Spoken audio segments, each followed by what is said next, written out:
En este punto resolveremos un asunto delicado que se sitúa en la frontera entre las ofertas de campaña y la promesa de dádivas a cambio de voto.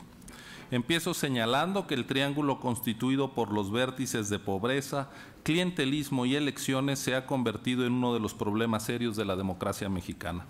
Ancestralmente, la desigualdad y la pobreza han formado parte del paisaje nacional y resulta lamentable que lleguen a ser vistas como algo natural y no como un hecho ominoso que atenta contra la cohesión social. Los datos del Coneval no dejan lugar a dudas. El 53% de la población padece pobreza patrimonial, lo que quiere decir que 64 millones de mexicanos no tienen condiciones materiales de vida dignas. Los programas sociales se han multiplicado como paliativos contra la pobreza. Son el mejoral del que echan mano gobiernos de todos signos y colores. Hay programas sociales necesarios, buenos, otros redundantes, mal planeados y peor ejecutados, dispersos y confusos, e incluso los hay con efectos regresivos que benefician a los ya favorecidos. No es una exageración decir que nunca habíamos tenido tantos programas contra la pobreza ni tantos millones de pobres en el país. La historia económica y social de México nos demostró con contundencia en las décadas de la alfabetización, industrialización y urbanización del siglo pasado, cuando prácticamente se duplicó la esperanza de vida de los mexicanos, que solo el crecimiento económico y la generación de empleo formal con salarios dignos para los trabajadores permiten la expansión de las clases medias y del bienestar. Eso muestra también la experiencia internacional. Hay que crecer y distribuir la riqueza mediante política fiscal para que haya progreso social. Aquí llevamos 35 años de lento crecimiento, en que ni se reduce el porcentaje de pobres ni se revierte la desigualdad. Y la mitad de este largo periodo de estancamiento se ha dado tras la alternancia del 2000.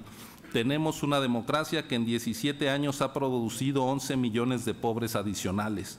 Y democracia que contemporiza con la pobreza es democracia que erosiona su propia viabilidad y que mina su legitimidad. Lo dijo en el INE hace unas semanas en su conferencia magistral el profesor emérito de la UNAM, Rolando Cordera. Si la extensión y profundización de la desigualdad no se asume como uno de los temas centrales de las tareas nacionales en la agenda global, no solo se pone en la picota a la justicia, sino a la democracia misma, que al soslayar la cuestión social pierde el sentido y se vacía de contenido.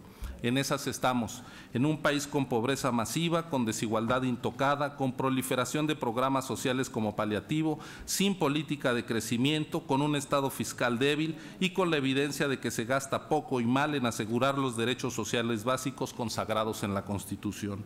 Y en época de elecciones surge la preocupación legítima de si esa pobreza tan extendida, añeja y persistente no puede dar lugar a abusos, a intentos de compra y coacción del voto. Incluso también surge una preocupación menos legítima en el otro extremo, en ciertas élites pretendidamente progresistas, pero impregnadas de un profundo clasismo, que se acuerdan de los pobres porque votan, que se alarman porque los pobres puedan sufragar siendo manipulados, pero que no se enfurecen ante la existencia de la pobreza cotidiana, que no entiendan que mientras toda pobreza es indignante, no todo pobre es indigno.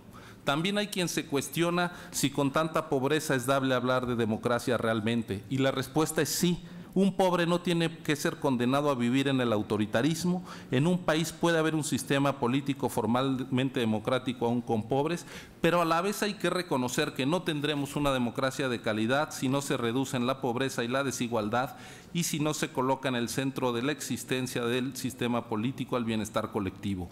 O la democracia mexicana asume la primordial importancia de la equidad social, o solo será funcional para las élites, de las que formamos parte todos los aquí sentados, y para aquellos que vayan ocupando los puestos de gobierno y representación, es decir, ustedes los partidos, pero será una democracia en continuo proceso de erosión. Por eso el uso o abuso de los programas sociales en época electoral, sean del partido que sean, o el intento de ofrecer dádivas a cambio del voto, son temas críticos de la democracia mexicana. Por eso el tema ha llegado a esta mesa donde se debate y se decide sobre lo que es válido y legítimo hacer en las campañas electorales y lo que no. El INE no ha mirado para otro lado en lo que toca a programas sociales.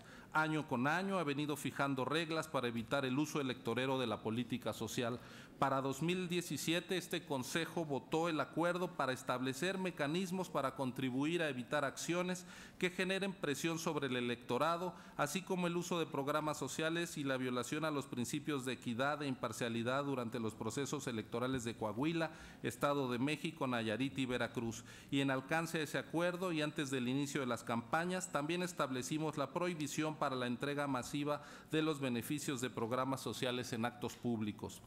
Esos acuerdos se convirtieron en una herramienta legal a disposición de partidos y ciudadanos para presentar denuncias ante comportamientos de gobiernos que les resultaran tramposos en la temporada electoral.